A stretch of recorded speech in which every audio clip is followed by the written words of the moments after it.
Cemas itu karena kita mikir ke depan. Karena kita mikir ke depan yang kemudian kita ikutin. Dan masih banyak teman-teman yang mengalami gangguan kecemasan itu masih belum bisa untuk bagaimana menghandle pikiran-pikiran teman-teman. Di video ini saya akan bahas kembali, semoga video ini bisa membantu teman-teman jauh lebih baik.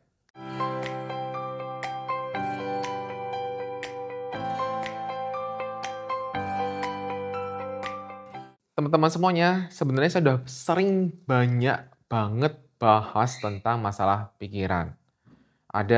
Silakan teman-teman cek di video-video saya sebelum ini deh. Itu yang berbau tentang pikiran-pikiran tuh saya ada banyak bahas caranya. Nah, saya bahas lagi kenapa?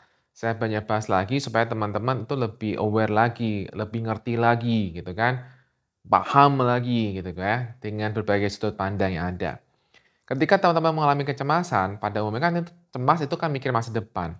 Cemas mikir masa depan karena biasanya kita ada emosi-emosi yang kita punya, emosi takut sakit misalnya, emosi takut nggak sembuh misalnya, dan sebagainya.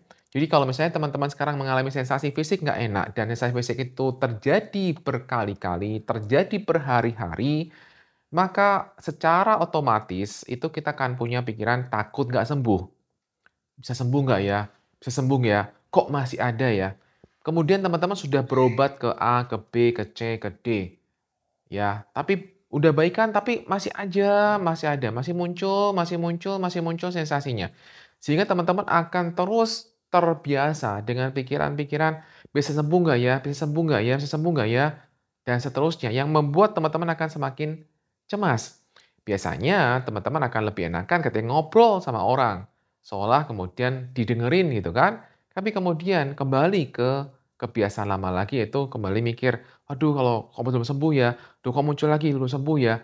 Dan berbagai macam sensasi lainnya itu teman-teman sering keluhkan dan juga biasanya juga masih ditambah masalah lain. Jadi nggak cuma tambah masalah kita sendiri yang dimana kita merasakan ada rasa nggak nyaman tubuh, ditambah dengan misalnya masih mikir anak. Kalau teman-teman udah punya anak, misalnya, "Anak saya ini bisa nggak ya nanti kalau nggak sayang sama saya? Anak saya ini bisa nggak ya, kalau saya begini nanti bisa handle sendiri masalahnya nggak ya? Anaknya masih kecil-kecil," gitu kan. Kemudian kepikiran lagi. Jadi yang dipikir itu bukan tentang dirinya saja, tapi juga tentang orang lain juga. Suaminya juga atau istrinya juga, itu juga dipikirin. Nah, itu kan semakin menambah ketakutan, kekhawatirannya. Kemudian masih tambah lagi dengan karakternya. Karakternya adalah karakter di mana sering pencemas, sering tidak percaya sama orang. Ya kan? Sering nggak yakin bahwa orang bisa mengerjakan dengan bagus misalnya. Sering ingin melakukan segala sesuatu dengan sangat sempurna. Nah, bukan berarti nggak boleh ya ingin melakukan dengan sempurna, tapi ini yang akan membuat teman-teman jadi cenderung cemas biasanya, karena kita ingin terlalu melakukan segala sesuatunya dengan sangat baik, sangat sempurna. Nah, belum lagi ditambah ketika kita melakukan aktivitas, kita cenderung cepat-cepat. Cenderung cepat-cepat itu juga membuat kita semakin cemas, teman-teman. Ya, perhatikan deh. Saya sering temui banyak sekali orang-orang yang cemas itu seringkali melakukan sesuatu kegiatan itu dengan terburu-buru.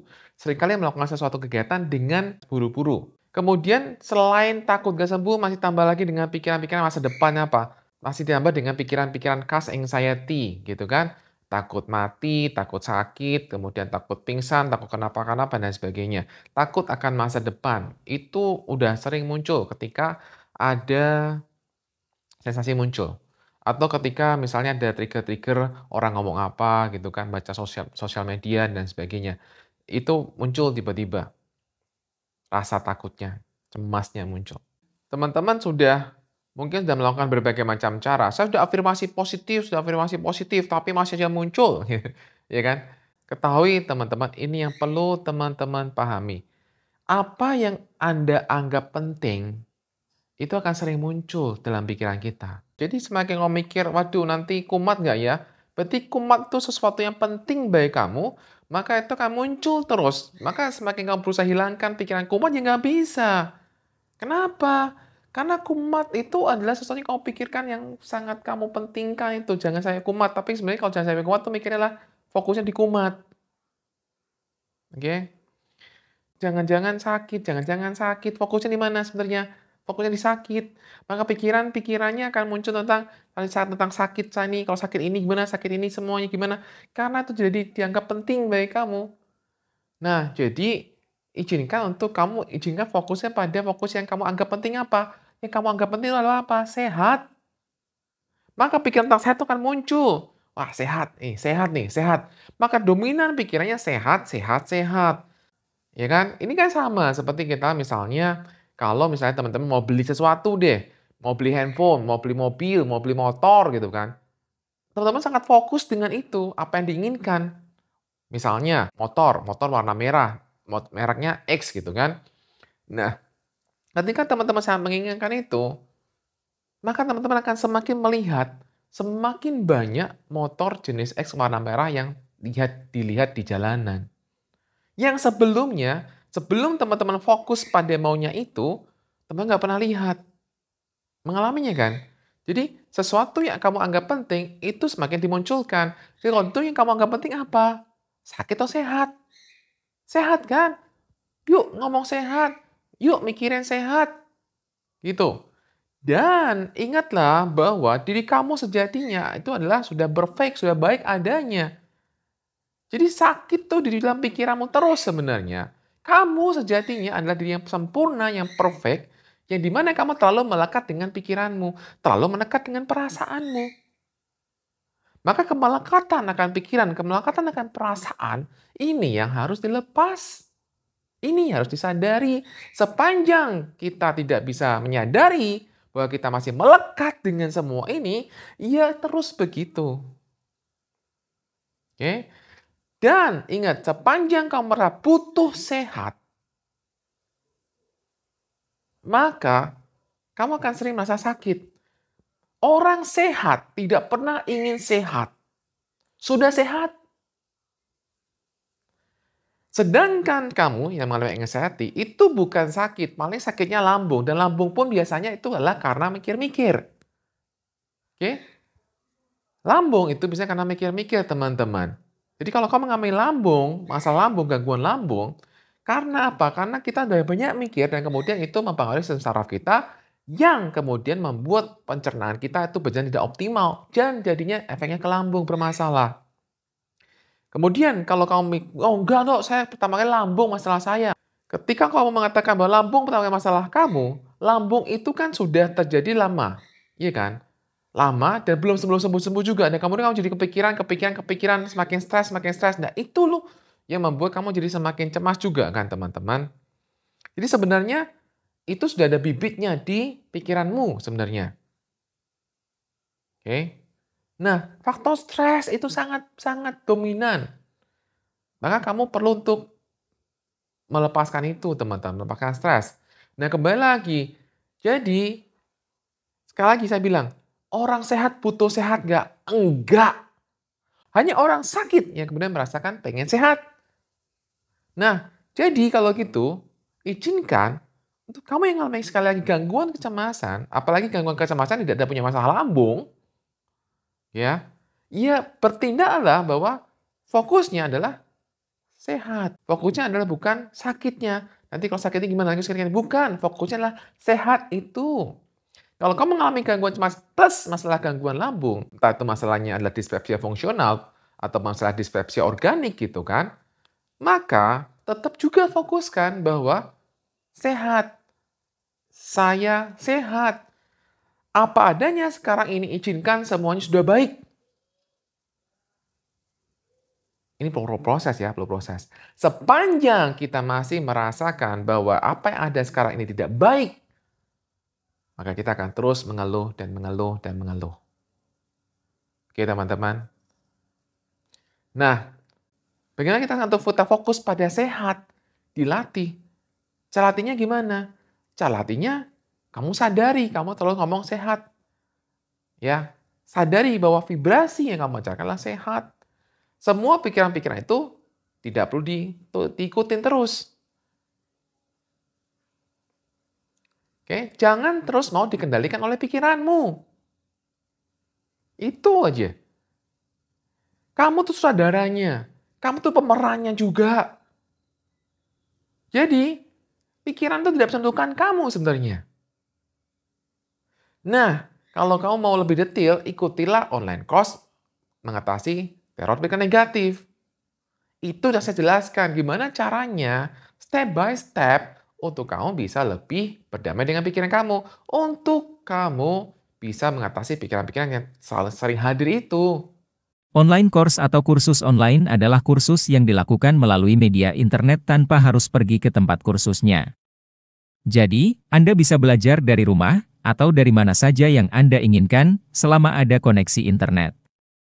Materi kursus online disajikan dalam bentuk video, tetapi videonya bukan siaran langsung, melainkan rekaman yang dirancang sedemikian rupa, sehingga Anda akan merasa sedang berhadapan langsung dengan pengajar dan menyimak materi yang disampaikan. Cara belajar di kursus online ini sangat mudah, cukup tonton video materinya seperti Anda menonton YouTube, tetapi dalam kursus online, videonya hanya bisa ditonton oleh member yang sudah mendaftar. Beberapa keuntungan dari kursus online adalah tidak ada tanggal khusus dan tidak ditentukan jam tertentu untuk belajarnya. Anda juga tidak perlu janjian dengan pengajarnya, karena semua materi sudah tersedia dan bisa ditonton kapan saja Anda sempat. Anda bebas mengatur sendiri waktunya. Anda bisa mengulang-ulang materinya berkali-kali sesuka Anda. Bahkan Anda bisa cicil nonton materinya, tidak perlu terburu-buru untuk menyelesaikan semua materi sekaligus dalam satu hari. Jika di tengah proses belajar Anda terganggu oleh urusan mendadak, Anda bisa stop dulu belajarnya, dan lanjutkan lagi nanti setelah urusannya selesai. Tidak perlu takut ketinggalan materi, karena materinya selalu ada dan bisa diakses kapan saja. Anda bisa mengakses materi melalui komputer atau laptop, dan juga bisa melalui handphone atau tablet. Sangat praktis, Anda tidak perlu bepergian kemana-mana, dan Anda juga yang mengatur sendiri waktunya. Oke, untuk pesan Anda di sini. Kemudian jangan lupa adalah teman-teman, fokuslah pada hal besarnya. Seberapa banyak orang yang sembuh, teman-teman, ketika mengalami lambung? Banyak! Seberapa banyak orang yang sembuh ketika mengalami anxiety? Banyak. Seberapa banyak orang yang sembuh ketika mengalami anxiety atau GERD? Banyak juga. Jadi, jangan terus fokuskan bahwa seolah-olah hanya kamu atau komunitas kamu aja yang mengalami itu semuanya. Mau banyak kok di luar sana yang sembuh, banyak.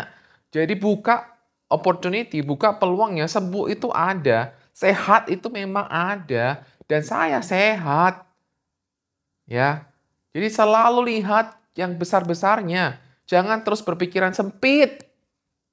Berpikirlah besar dengan melihat bahwa ada banyak peluang-peluang yang Tuhan hadirkan untuk kamu. Ingat, saya juga sering katakan pada klien-klien saya di Hipnoterapi Harapan Indah, bahwa miracle itu terjadi ketika kamu percaya. Kalau kamu nggak percaya akan adanya keajaiban, ya nggak akan ada itu namanya keajaiban. Iya kan? Tuhan kan sesuai dengan prasangka hambanya. Nah, ingat ini teman-teman. Nah, begitu kamu bisa mulai buka peluang-peluang sehat, maka semuanya akan lebih baik, teman-teman. Ya, proses, teman-teman, proses. Ya. Dan ketika kamu dalam prosesnya itu kamu terus upgrade diri. Ya, tidak hanya stuck di sana aja, tapi kamu upgrade diri kamu, ikuti online course saya atau kamu kemudian ikuti buku saya, buku Baba Cemas, dan lain-lain, itu akan sangat membantu kamu, teman-teman. Percayalah, percaya, sangat percaya. Nah, ini sekarang, semua sensasi-sensasi yang kemudian kamu pikirkan itu akan kenapa-kenapa, kan sudah seringkali saya bilang berkali-kali, itu aman, itu aman. Tapi nggak pernah percaya, sehingga yang diperlukan adalah buktikan sendiri. Percuma orang ngomongin gitu kan, karena kamu perlu buktikan sendiri. Buktikan sendiri teman-teman, dan itu akan buat kamu yakin. Ya, beri kesempatan, izin pada diri kamu untuk kamu melakukannya. Oke, demikian teman-teman, semoga video singkat ini bermanfaat bagi kamu semua untuk kamu lebih baik, lebih semangat lagi. Bye-bye.